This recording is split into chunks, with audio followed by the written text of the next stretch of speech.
So here's a 1 year update on my Hofner Shorty. I've been playing this now for a bit over a year, and I did a full review back when I first got it, and I do really like it. I had a lot of fun playing this guitar, and it's a great travel guitar, and I've been all over the place with it. And as you can see, I've managed to, maybe you can see that, yep, you can, I think. There's all sorts of scratches and bits and bobs on there from where I've used it quite a lot actually against my buckle. So I plan to sort of give that a bit of a spray job and to make that nice again. Now, the other things really with this guitar, I do really like the weight. The feel of the neck is actually very nice. It came to me well set up. I actually really like this saddle system as per my original review. If you want to hear sound demos and all that sort of stuff and in-depth specifications, I will also link to my original video in this one, and you can see all that stuff. This is just my 1 year views, having had it now for that long. It's traveled around. It's been a bit beat up, I won't lie, as a result, because I play it and I enjoy it a lot. It is still held up really well. The electronics work as they should. The intonation and the actual playability of the guitar has remained. It plays very well still. What I want to do though is I've actually started to loosen the strings a bit, and as I said, I want to respray the back of the guitar because I need to be a bit more careful there with that. And I want to show you actually something really cool I've been working on in the meantime, which is going to be my new travel guitar. I'm going to switch between the two and we'll see, but I've been working on it very hard and I want to show you that. It's awesome. It's really cool.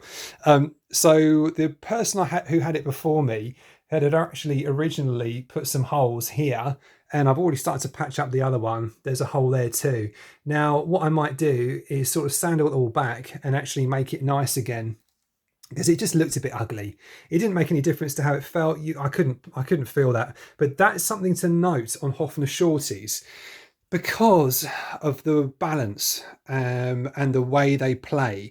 Now you'll see that on some of these, what people do is they do actually drill holes here for the strap to hang, so that it hangs from here and then at the back for kind of a better playing angle to stop the neck dive as well. So it's something to be aware of. I personally, actually, for my purposes, I've tried doing that, and as you'll see that on my original video, I didn't really like doing that at all.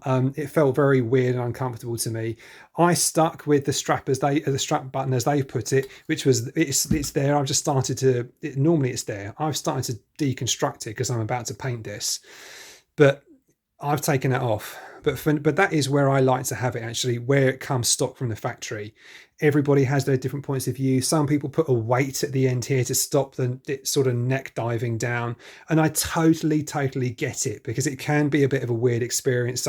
You kind of need to, whether you're sitting or standing, you kind of need to plant your palm here like that, as you're playing, because then that feels good. It feels natural.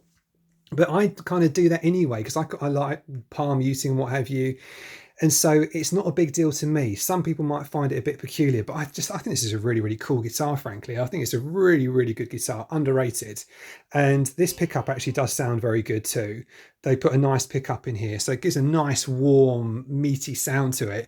The tuners are absolutely serviceable. I wouldn't, these have served me well. I haven't bothered to change these. If you wanted to put some hip shot or something on like that, you could. It's absolutely fine. The neck is not too sticky. It's got a bit of a gloss finish. By the time I finish with it, it might be a bit more satiny. Again, the person before me, they'd sort of slightly nicked it and whatnot. So I kind of want to just make it a bit nicer. And plus, I have played it quite a lot, so it's kind of, yeah, it's gone a bit grizzly on here. It's not really dirt. It's kind of it's difficult to say. It's kind of changed in terms of how it feels. It's kind of a bit more it's kind of, I don't know, I don't want to be gross, but it's kind of got a bit kind of hand grime and that sort of stuff on it now from all the playing. So I'm just going to wipe it down and see where I get to.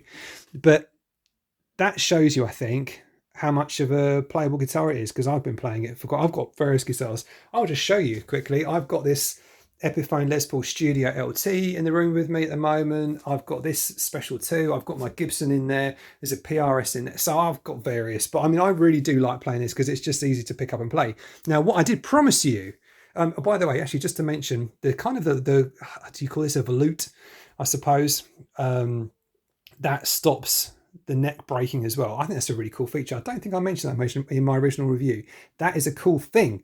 Now, what I wanted to show you was my other travel guitar I've been working on. Now, this was originally a normal Stratocaster. Oh yes, a normal Stratocaster, much like this Squire Affinity style thingy-majig here.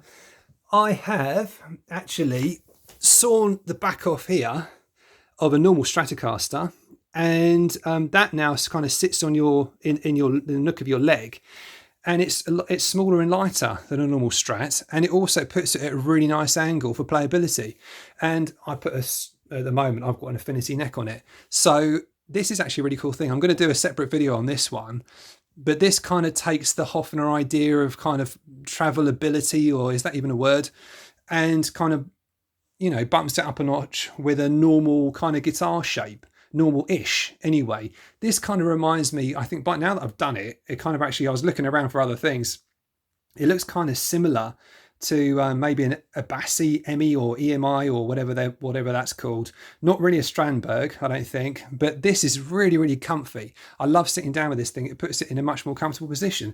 So that is something to be aware of as well. You can't buy these yet. I have no idea about guitar production and all the rest of it, but I really like this. And this is a really cool thing. If anybody's watching this, and well, I mean, if you copy this, you copy it, but I mean, there's not much I can do about that. But I think this is really cool. Actually, I think this is a really, really nice design to play with. Looks kind of weird, doesn't it? Looks kind of weird. But there you go. There's a brief insight or prelude or precursor to videos upcoming of something else I'm working on. And obviously this has got the tremolo on it as well, which I like.